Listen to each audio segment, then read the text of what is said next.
Hi, I'm Jeff. And I'm Jocelyn, and we are the Froeses. And we're part of Grace Evergreen.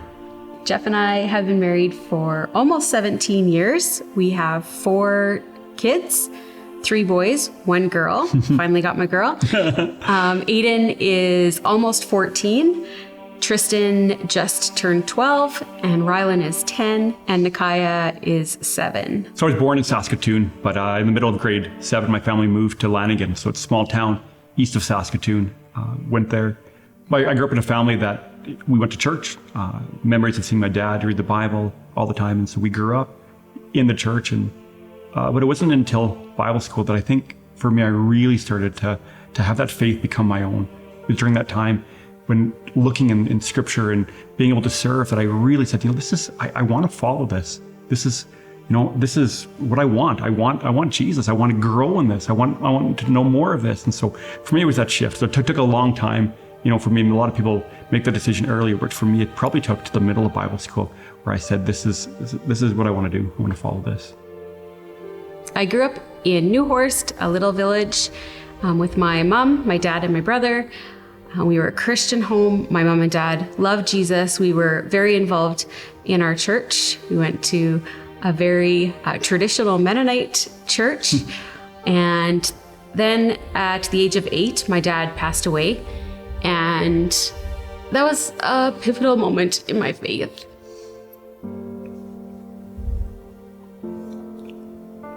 Even at 8 years old, you know that this isn't normal and how this isn't what typically should happen in a family.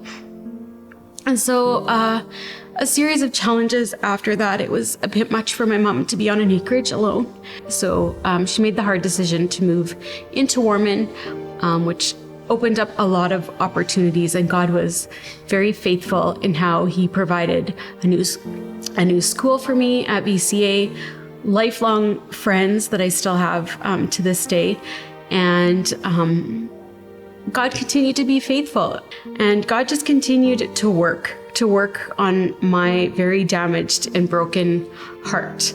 I'd made a decision at a Bible school retreat when I was in high school, but really in college is where I really came to learn about my faith and who God is, and that God is still trustworthy in the midst of really hard stuff.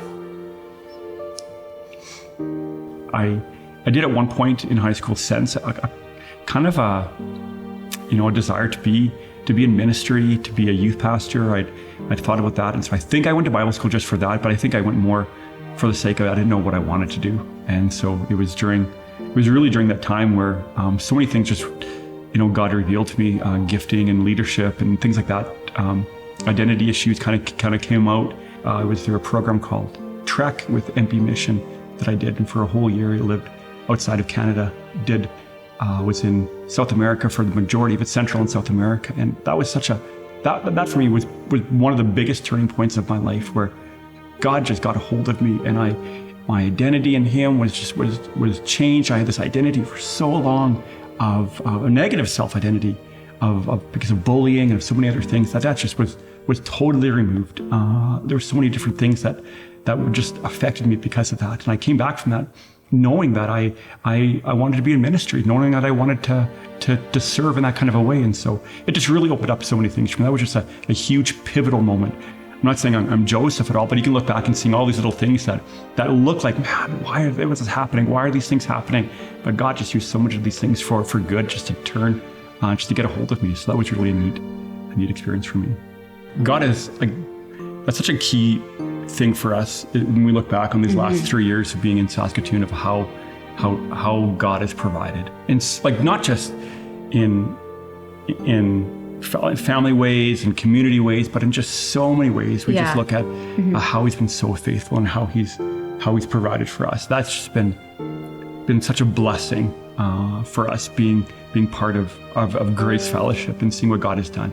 It's been huge. God has been just blessed us in so many ways. We love it. We know this is where God has us. Yeah. Where God wanted us to come. And it was a bit of a journey to get here, but we're glad we're here. We're so glad for Murray and for the leadership of the church to work with us, to work with me, to I was raw, man. I remember my first time shadow preaching to leadership, and man, I thought it was okay, and I just blew it. I remember Murray sitting me down, and you don't have to use this for the role. I remember Murray sitting me down, like, okay, that was really good. You hit all the points, but you didn't talk about Jesus. Like, well, I was in the Old Testament, really? But like, just that opportunity to tweak and to change, and how, the other elders just that trained and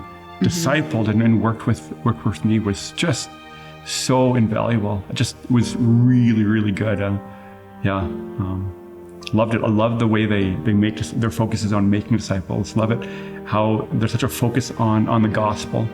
We get tied up in so many things, but seeing a church with just the focus on the gospel, the focus is on Jesus. We talk a lot about loving Jesus and loving people and helping people love Jesus, and I don't ever want to tire of that.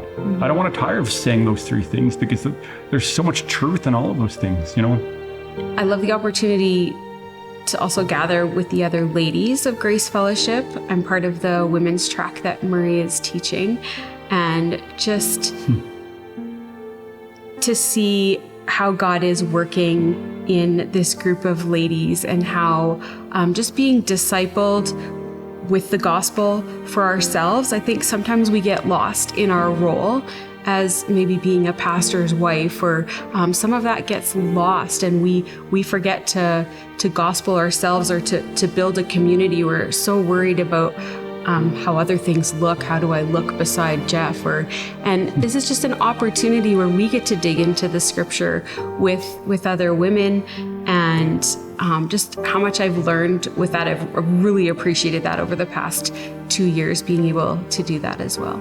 I'm excited for this upcoming season. God has so many good things in store, and I'm excited to keep working with Sam to see what God does. We know He's got big plans for Evergreen. We're going to keep trusting in Him. We know that He is faithful in all things. Nothing surprises Him. He is still sovereign in all things, and so we're going to keep trusting Him, and we're going to keep doing what we're doing. God is faithful, so we're going to keep loving Jesus. We're going to keep loving people, and we're going to keep helping people love Jesus.